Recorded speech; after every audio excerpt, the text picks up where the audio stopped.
Welcome to Washington Today on C-SPAN Radio for Thursday, September 22nd, 2022. U.S. House of Representatives passing a package of policing and public safety bills, but only after some last-minute negotiations with some progressive Democrats who wanted language included dealing with police accountability. We'll hear some of the floor debate and talk with a reporter at The Hill. Senate votes down a bill that would have required greater disclosure of those who give $10,000 or more to super PACs to influence elections. UN Security Council meeting on Russia's invasion of Ukraine with an update from the prosecutor from the ICC, International Criminal Court, about what he saw in Ukraine when he and other investigators were gathering evidence about potential war crimes. President Joe Biden promising more aid to help Puerto Rico in its recovery from Hurricane Fiona. The president briefed at the FEMA regional office in New York City. And we'll have the latest on Senator Joe Manchin's bill that would speed up permits for some energy projects and if there are enough votes to attach it to the must-pass government funding bill that will prevent a government shutdown in just over a week. We start with the U.S. House passing those policing and public safety bills after overcoming some progressive Democratic objections. Associated Press writes that the bills include reforms to ensure police funding is used to support smaller police departments, along with investments in de-escalation training and $250 million for mental health resources for officers. A major goal is to reduce fatal encounters between police and people with mental illness.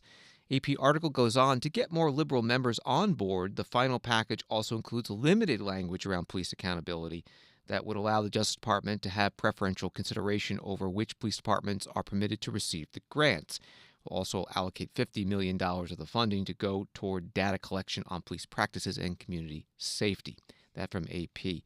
The first bill up, titled Invest to Protect Act of 2022, was sponsored by Congressman Josh Gottheimer, Democrat from New Jersey. Mr. Speaker, I rise today in support of my bipartisan, bicameral legislation, the Invest to Protect Act, to invest in good policing, to fight crime, and to protect our families and officers. We must ensure that local police departments across our country have what they need to recruit and retain the finest officers, provide necessary training, and invest in providing mental health resources for our officers. Across our country, we have seen a rise in crime, and this is at a time when it's harder than ever to hire, recruit, and retain officers. In fact, last year, public records report a 44% increase in retirements and an 18% increase in resignations of law enforcement. It's clear if you want to make something better, you don't get there by cutting or defunding. You need to make smart, targeted investments. We must fund, not defund, law enforcement. That's why I introduced the bipartisan Invest to Protect Act to make critical investments in local police departments and protect our communities. Work on Invest to Protect started more than a year ago through bipartisan police reform talks with Democrats and Republicans in the House and the Senate and the states, including the members of the Bipartisan Problem Solvers Caucus who've overwhelmingly endorsed this legislation.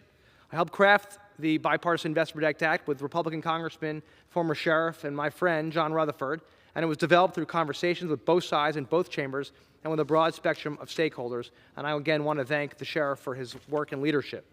I'm appreciative of the support and input from the National Association of Police Organizations, the Fraternal Order of Police, our Jersey law enforcement organizations and departments, including the Jersey State PBA and the Jersey State Fraternal Order of Police, and my Senate colleagues.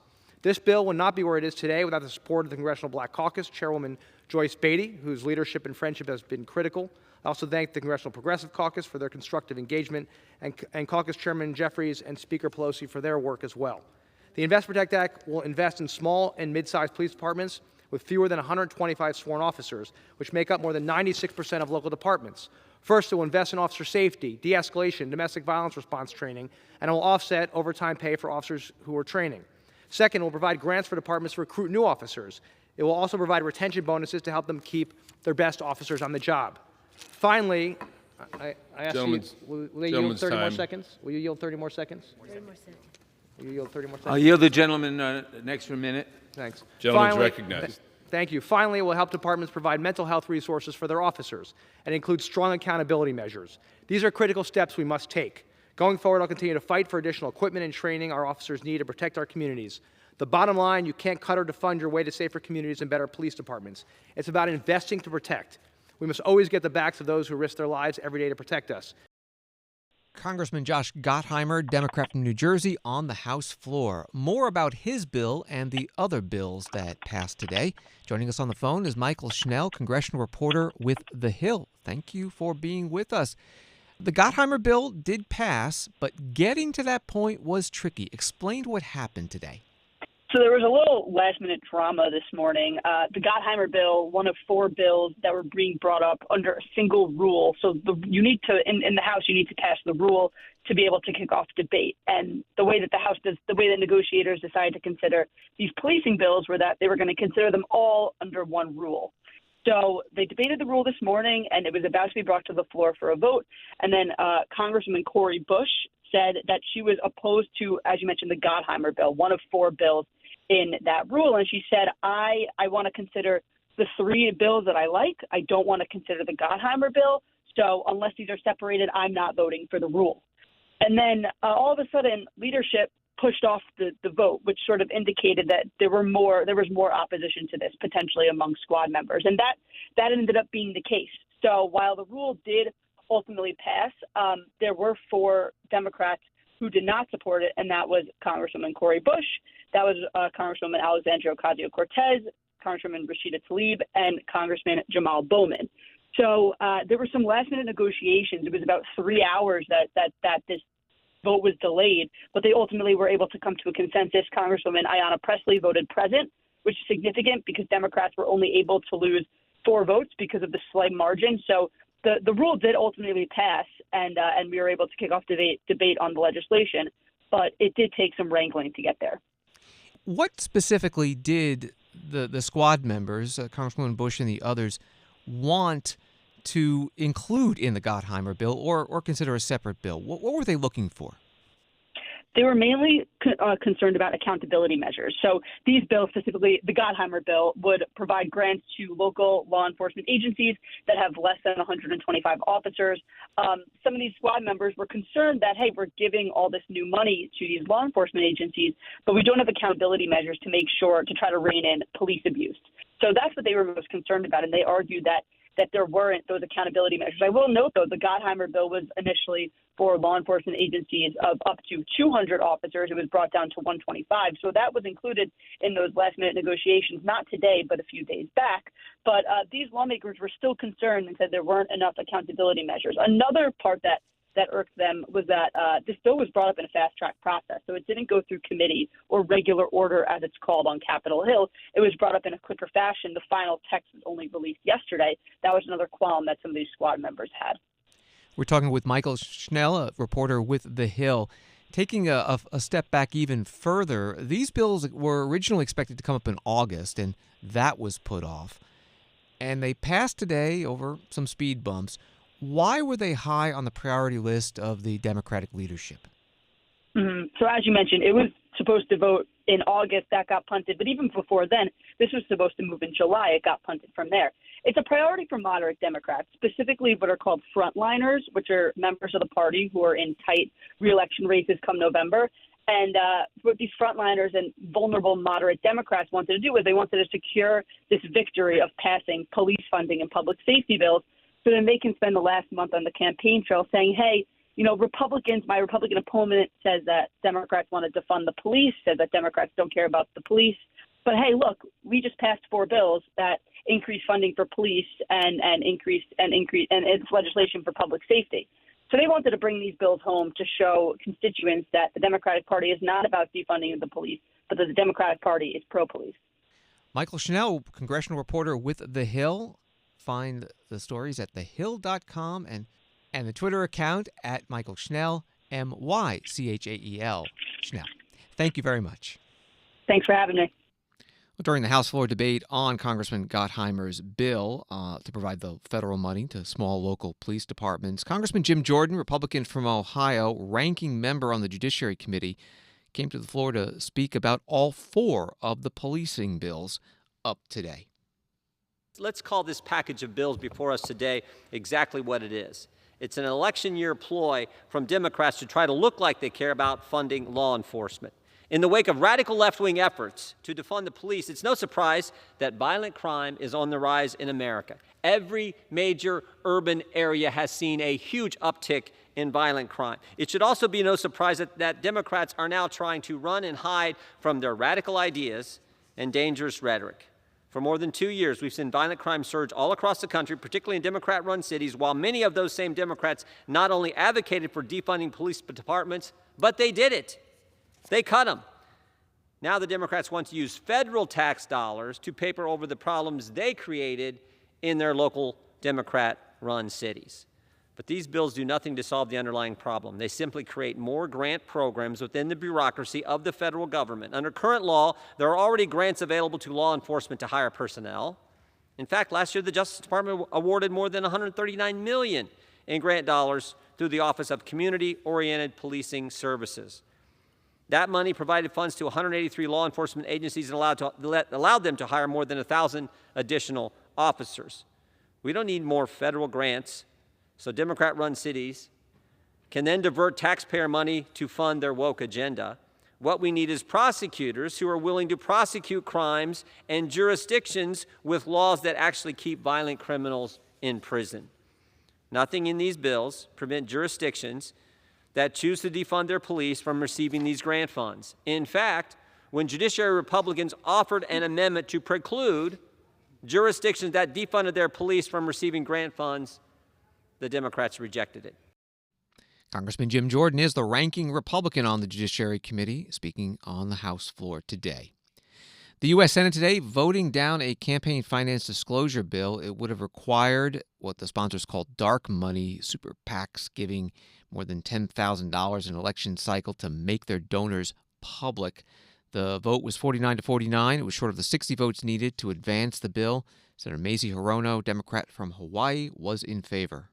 Our country is awash in undisclosed money that is subverting the will of the American people. When 85% of the American people support reproductive freedom, 65% of American people support gun safety, and 63% of the American people support protecting the right to vote, and Senate Republicans are preventing us from even having a legislative debate on the floor on these issues, what does that tell you?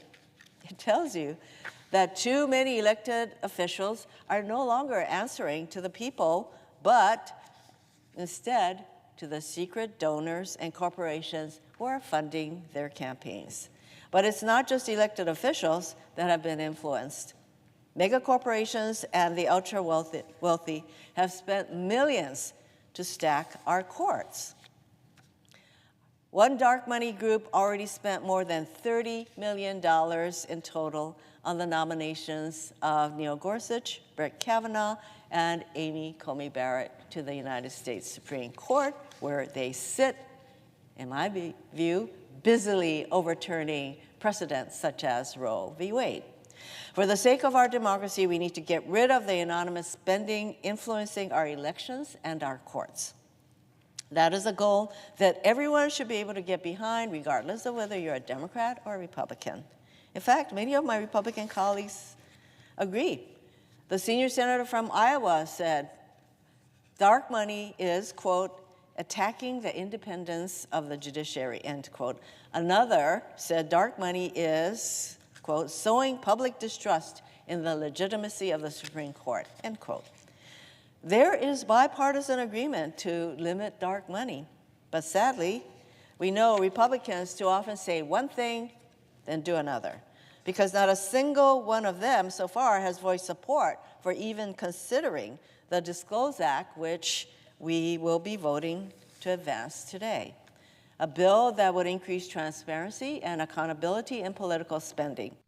Democratic Senator Mazie Hirono on the Senate floor. The Senate Minority Leader Mitch McConnell spoke in opposition. So the Democrats don't want to spend time on the people's business today.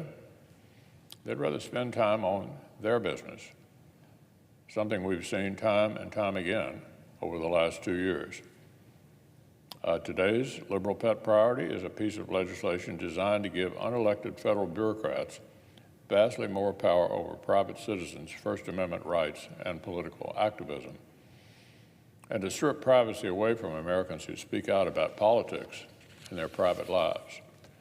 More power for Washington, D.C. censors, less privacy for private citizens, and throw some ice on the First Amendment. That's what our colleagues across the aisle have made their top priority for the day. So I'd have to say, Madam President, it's a novel response to flagging poll numbers in public outcry. Instead of trying to clean up the border mess, the crime mess, or the inflation mess, my Democrat colleagues have decided it would be easier just to erode the American people's right to complain about it in the first place.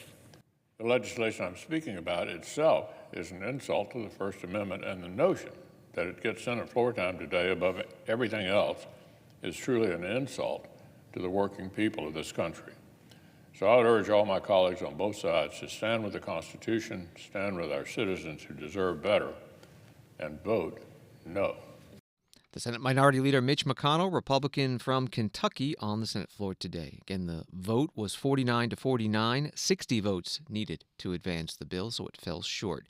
Insider says that this is not the first time Republicans have successfully blocked the bill from reaching the necessary 60 votes to open debate on legislation.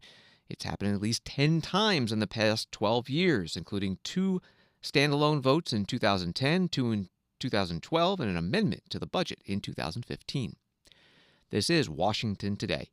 Now to Russia's invasion of Ukraine. With the United Nations General Assembly meeting this week, the UN Security Council held a session today specifically on the war. Ambassadors from member countries getting a briefing from the prosecutor at the ICC, International Criminal Court, Karim Khan, who has opened an investigation in Ukraine and sent teams to gather evidence. He shared what he saw personally. Through this work, a picture will emerge. And the picture that I've seen so far is troubling indeed. I have been to Ukraine 3 times, and one has seen a variety of destruction, of suffering, and harm that fortifies my determination and my previous finding that there are reasonable grounds to believe that crimes within the jurisdiction of the court have been committed. And if I may, Madam President, be quite direct. When I went to Bucha and went behind St. Andrew's Church, the bodies I saw were not fake. When I walked the streets of Boryadenka, the destruction that I saw of buildings and schools was all too real. And when I left Kharkiv, the bombs I heard land gave a very somber insight and a very small insight into the awful reality that is faced by many of our brothers and sisters and children that are in a war zone. I am deeply concerned regarding the allegations and the information we are seeing regarding what appeared to be reasonable grounds to believe intentional targeting of civilian objects, and also the transfer of populations from Ukraine outside, particularly children. These are priorities that we are focusing on. But our task collectively is to ensure that those responsible for any crimes that may have been committed, for any decisions that judges of the ICC may make, realize today, in real time, that they're masters of their own destiny. They have the choice and indeed the ambiguous responsibilities to act proportionately, to honor the principle of distinction, and to take all means necessary to make sure civilians and civilian objects are not targeted. Karim Khan is the prosecutor at the International Criminal Court, speaking today at the United Nations Security Council. The Secretary of State Antony Blinken represented the United States at today's meeting. Here's the reality. None of us chose this war. Not the Ukrainians, who knew the crushing toll it would take. Not the United States, which warned that it was coming and worked to prevent it. Not the vast majority of countries at the United Nations. And neither did our people, or the people of virtually every UN member state, who are feeling the war's consequences in greater food insecurity and higher energy prices. Nor did the Russian mothers and fathers, whose children are being sent off to fight and die in this war, or the Russian citizens who continue to risk their freedom to protest against it, including those who came out into the streets of Moscow after President Putin announced his mobilization to chant, Let our children live. Indeed, it must be asked, how has this aggression against Ukraine by President Putin improved the lives or prospects of a single Russian citizen? One man chose this war. One man can end it. Because if Russia stops fighting, the war ends. If Ukraine stops fighting, Ukraine ends. That's why we will continue to support Ukraine as it defends itself and strengthen its hand to achieve a diplomatic solution on just terms at a negotiating table. As President Zelensky has said repeatedly, diplomacy is the only way to end this war. But diplomacy cannot and must not be used as a cudgel to impose on Ukraine a settlement that cuts against the UN Charter or rewards Russia for violating it. President Putin is making his choice. Now, it's up to all of our countries to make ours. Tell President Putin to stop the horror that he started. Tell him to stop putting his interests above the interests of the rest of the world, including his own people. Tell him to stop debasing this council and everything it stands for. We, the people of the United Nations, determined. That is how the preamble of the UN Charter starts. Let's not forget that we, the peoples, still get to choose the fate of this institution and our world. The stakes are clear. The choice is ours. Let's make the right choice for the world that we want and that our people so desperately deserve. Secretary of State Antony Blinken speaking at the UN Security Council meeting today at the United Nations in New York City. In the Russian seat, the Russian Foreign Minister Sergei Lavrov, he defended the war, which Russia continues to call a special military operation, also accused Ukraine of threatening Russian security by brazenly trampling on the rights of Russians and Russian speakers in Ukraine. Ukraine has excluded Russian and Russian literature from the school curriculum. Books are being destroyed just as in Nazi Germany. And ethnic Russians are being subject to intolerance. And today the officials from Ukraine have no longer even tried to hide their anti-Russian feelings, calling on the killing of Russians. Just a few examples. Mr. Vrublevsky, the Ukrainian ambassador to Kazakhstan, who's now in Kiev, just a month ago declared in an interview, and I quote, "We're trying to kill Russians, as many Russians as possible. The more we kill today, the fewer our children will need to kill." End of quote. Did anyone notice this quote? Just earlier this April, the mayor of Dnipro, Filatov, said something similar. The time of cold-blooded fury has come. Now we have a full moral right to calmly and with a clear mind to kill these non-humans around the world. The Russian Foreign Minister Sergei Lavrov through an interpreter at today's UN Security Council meeting at the United Nations in New York City, a meeting specifically on the war in Ukraine. The story from USA Today, Russia's partial military mobilization aimed at slowing Ukraine's high-octane counteroffensive was in full swing Thursday. Conscripts answered summonses, schools were commandeered for recruit intake, and there was plenty of controversy. The defense minister, Sergei Shoigu, said the military is adding 300,000 soldiers from the ranks of 25 million reservists, primarily gunners, artillerymen, tank drivers, and Signal Corps veterans.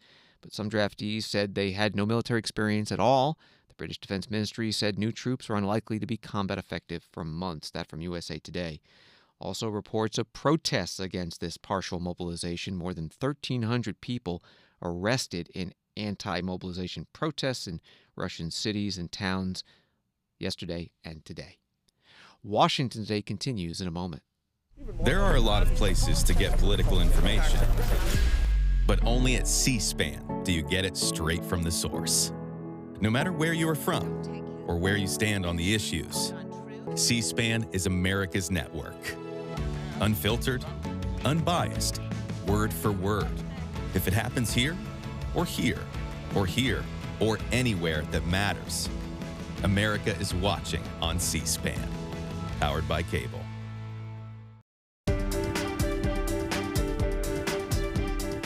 Welcome back to Washington Today, available as a podcast. Find it wherever you get your podcasts or on the C-SPAN Now mobile app. The story from CNN, more than 1 million people in Puerto Rico and the Dominican Republic are waking up without power or running water again Thursday as crews work to repair critical utilities disabled by Hurricane Fiona. Now a Category 4 monster heading towards Bermuda. The first major hurricane of this year's Atlantic season has killed at least 5 people across the Caribbean, 1 in Guadeloupe, 2 in Puerto Rico, and 2 in the Dominican Republic. That from CNN.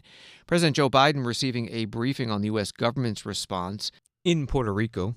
He was at FEMA's regional office in New York City. He's in New York City attending the UN General Assembly this week.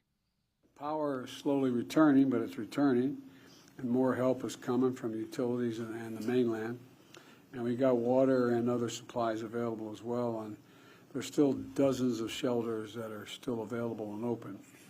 But too many homes and businesses are still without power, without clean drinking water, and yesterday at the governor's request, I immediately approved an expedited major disaster declaration to provide individual and public assistance to help people and communities recover from and this declaration will get federal resources there quickly, and it's going to help people start rebuilding their lives.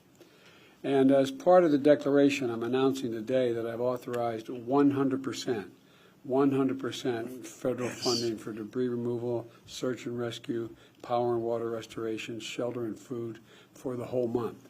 100%, so there's no cost at all, Governor, to you. I mean, there's a significant cost, I know, emotional cost and others, but whether it's 100% funding for debris removal, search and rescue, power and water restoration, and shelter and food for the month. And to the people of Puerto Rico who are still hurting from Hurricane Maria 5 years later, I know that they should know that we are with you. We're not going to walk away. We mean it. And I like the fact that she's going to speak in a minute, but had prep for this as well, knowing what had to be done. And going forward, Gov, I told you, you have the phone number. You can call me personally anytime, and I mean it. This is really, really, really important to us. Really important to us. And so we're not going to walk away. And with that, let me say God bless the people of Puerto Rico and our troops. And I'm going to now turn it over to the FEMA administrator. Opening remarks by President Joe Biden at the regional office for FEMA, the Federal Emergency Management Agency in New York City. Emergency aid for Puerto Rico. News and commentary site LatinoRebels.com writes, quoting House Majority Leader Steny Hoyer, Democrat from Maryland, this week, saying, "We're going to have a supplemental spending bill. We don't know what FEMA is recommending at this time, so we have to find that out. Any emergency money for hurricane relief could pass as a standalone bill in Congress or may be attached to the regular stopgap federal government funding bill that needs to pass by the new fiscal year, October 1st, to prevent a government shutdown." That bill, known as a CR or continuing resolution, the Senate Majority Leader Chuck Schumer promising to attach another bill to the CR to speed up energy project permits. But as E&E News reports, Senate Energy and Natural Resources Chair Joe Manchin released his much-anticipated permitting reform bill Wednesday, but the text does not appear to have calmed the progressive rebellion and Republican indifference to the effort. Senator John Thune, Republican from South Dakota, Minority Whip, speaking about the Republican opposition on the Senate floor today. Mr. President, Democrats succeeded in pushing through the Inflation Reduction Act and its tax hikes on conventional energy by promising one of their members a vote on permitting reform legislation. Now, real permitting reform is something I heartily endorse. Too many energy permits spend years mired in bureaucracy, leading to completely needless delays in energy development. Cleaning up the permitting process would help advance both conventional and renewable energy production. Unfortunately, it's not clear that the permitting reform deal that was released last night will do anything to meaningfully address permitting delays, and in some cases could make things worse. For one, it would expand FERC's authority to override state jurisdiction for projects the President designates as, quote, national interest facilities, which is why the South Dakota Public Utilities Commission is opposed to it. and it would give states wide latitude to kill the very infrastructure projects the bill purports to expedite by expanding the State Clean Water Act jurisdiction. In other sections where this proposal seeks to shorten deadlines for various stages of permitting, which is a goal I support, the consequences for not meeting a deadline are merely notifying the Office of Management and Budget and the lead department secretary. It's hard to see this actually moving the chains, Mr. President. And on top of that, it's starting to seem extremely doubtful that Democrats actually have the votes in their conference to pass permitting reform legislation. Republicans, thanks to the efforts of Senator Capito, have a meaningful, substantive permitting reform bill ready to go. It's supported by every member of our conference. And it would need the support of just 10 Democrat senators to pass. Senator John Thune, Republican from South Dakota, minority whip on the Senate floor today. 60 votes would be needed to advance that bill should it come to the floor, even as part of the CR, continuing resolution to keep the government funded. At least 2 Democratic caucus senators say they will vote against it. Tim Kaine of Virginia, Bernie Sanders of Vermont. At least 1 Republican senator says she'll vote yes. Shelley Moore Capito of West Virginia, same state as the sponsor, Joe Manchin. If that permitting reform bill becomes part of the government funding bill, passes the Senate, the package will head over to the House, would have to pass there and be signed by President Biden to prevent a government shutdown. The House Speaker Nancy Pelosi asked how her chamber will be handling this. The Senate is wrestling with permitting reform and the proposal by Senator Manchin. Yeah. Do you think there is any version of permitting reform that you or your caucus here could support? And in particular, for the bill that contains a fast track for the Mountain Valley Pipeline, could that pass in the House? Let me just say that, as I say to you and I say to my members, let's see what happens in the Senate, and then we will deal with what we have to do in the House. But I'm not speculating on what we don't know that they will send over. My understanding is that the legislation was made known today, was it? Last night. Yes, last night. Okay, I haven't read it myself yet, but because we've been busy on what we're doing here, but I will. And I wanted to just recall to mind that we passed historic legislation, the Inflation Reduction Act, which helps to reduce inflation, helps reduce the deficit because of how the bill is written, reduces the cost of prescription drugs for seniors on Medicare. This is historic. We have been trying for decades to do this. 6 for 06, when I was leader and we were running to win the House, and we did, 6 for 06 was one of our 6. 6 was prescription drugs. We said, we promise we'll pass these 6 bills if we win. We passed 5 of them, became law. 1 of them did not because it could not achieve the 60 votes in the Senate. So since then and for a long time, we've been trying to get that done. This is historic, and it makes a big difference at the kitchen table of America's working families. And we extended the subsidies for 3 more years for lower costs for the Affordable Care Act. And we saved the planet. We're saving the planet with record $360 billion to save the planet and generating jobs and cleaner air and cleaner water and jobs and security for our country. As part of that, this agreement, which I think was, I'm willing to support, yes, but we'll have to see how it comes back from the Senate, and there may be room for negotiation. But I'm not walking away from $360 billion in support for saving the planet for our children and, again, lower prescription drug prices for our families. I think that's it. Support the agreement that Senator Manchin made with Senator Schumer. That's the agreement you said? I said I support it, yes. I've said that right from the start. There's no question. House Speaker Nancy Pelosi, Democrat from California, at her weekly briefing today. An article in Politico about Senator Manchin's energy permitting reform bill in combination with the CR. They write the Senate is expected to move first on the stopgap spending bill. Majority Leader Chuck Schumer moved Thursday to advance the funding measure, setting up a test vote for early next week, even though lawmakers are still racing to finalize the legislation itself. The vote to advance the stopgap, likely to occur on Tuesday or Wednesday, would require 60 senators. Wall Street today, the Dow down 107, NASDAQ down 153, S&P down 31. For the second day in a row, large bank CEOs testifying on Capitol Hill. On Wednesday, it was before the House Financial Services Committee. Today, it was the Senate Banking Committee. Both times, C-SPAN's cameras were in the room covering it all. The Senate Committee Chair, Sherrod Brown, asking the CEOs today about Zelle, a popular payment platform owned by a number of banks. CNN writes consumers sent $490 billion through Zelle in 2021, of which an estimated $440 million were lost through fraud and scams, according to Early Warning Services, Zelle's parent company. Here's Senator Brown. Starting again with Mr. Demchuk, will you commit today to fight fraud in the Zelle platform by giving your customers their money back?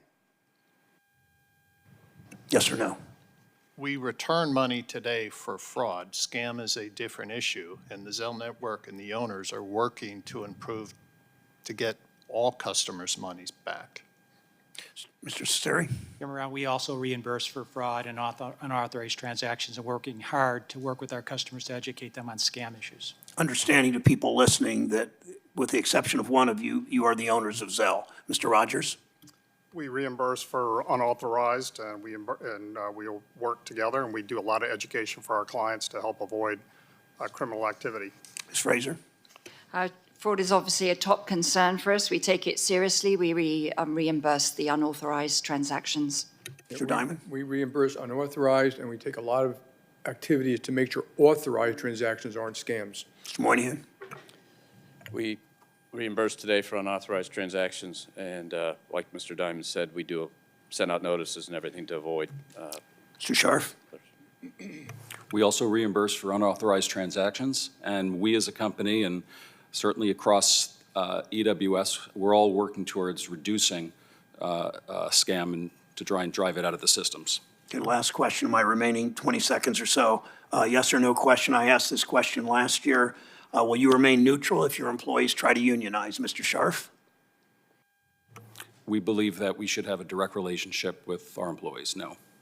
Mr. Moynihan? We will operate for our shareholders, our customers, our employees within what the law allows us to do.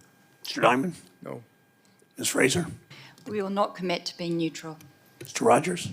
We will not obstruct any activity, but we can't be neutral to the benefits of truest and what we offer. Mr. Cesari? We will not retaliate. We will continue to expect to be close to our employees, but we will abide by the law. Mr. Demchuk in the Union town of Pittsburgh?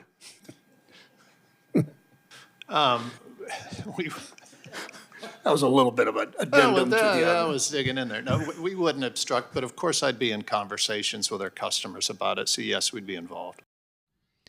Part of today's Senate Banking, Housing, and Urban Affairs Committee hearing with bank CEOs. There were 7 of them testifying. Charles Scharf of Wells Fargo, Brian Moynihan from Bank of America, Jamie Dimon from Morgan Chase, Jane Fraser from Citigroup, William Rogers from Truist Financial, Andy Cesari from Bancorp, and William Demchuk from PNC, Financial Services Group. Questions from Senator Sherrod Brown, Democrat from Ohio, the chair. The ranking Republican on the committee, Senator Pat Toomey of Pennsylvania, he asked Jamie Dimon about government regulation that could push banks to make certain loans or avoid other loans to favor a policy goal, such as addressing climate change. Mr. Dimon, I suppose you've been dealing with bank regulators for most of your adult life. Do you believe that the U.S. banking regulators have the statutory authority to determine how quickly America transitions to a low-carbon economy? I do not. I don't either. That's your authority, yes. That's the way I see it. But here's one of my concerns, and I'm concerned about enormous power that some of the regulators have, especially the Fed, and power that is exercised in an opaque fashion. And so my question is, I'm not accusing anybody at the Fed of anything, but do they, as a practical matter, have the power that if they wanted to, they could effectively pressure financial institutions into directing capital where they want it? Yeah, so speaking for myself, they are my judge, my jury, and my hangman. They pretty much can do what they want unless constrained by you. So yeah, if they wanted to come up with ways to do some of those things, they can easily do that. Yeah. So one of the concerns that I have is the interest that some have to use the financial regulators, especially in the climate space. In Europe, of course, the ECB has broader authority than our Fed has, and they are pursuing this very aggressively. I worry that the Fed's decision to join the network of central banks and supervisors for greening the financial system and the ongoing development of these climate risk scenario analysis are a precursor to regulatory edicts, or at least pressure to debank energy companies. And that would be exercising a power that they don't legally have. Senator Pat Toomey, Republican from Pennsylvania, ranking member on the Senate Banking, Housing, and Urban Affairs Committee, questioning J.P. Morgan Chase CEO Jamie Dimon, one of the 7 CEOs from large banks testifying at today's hearing. You can find the full hearing at our video library, cspan.org. NASA is getting ready to test whether the Earth can be defended against an incoming asteroid or comet.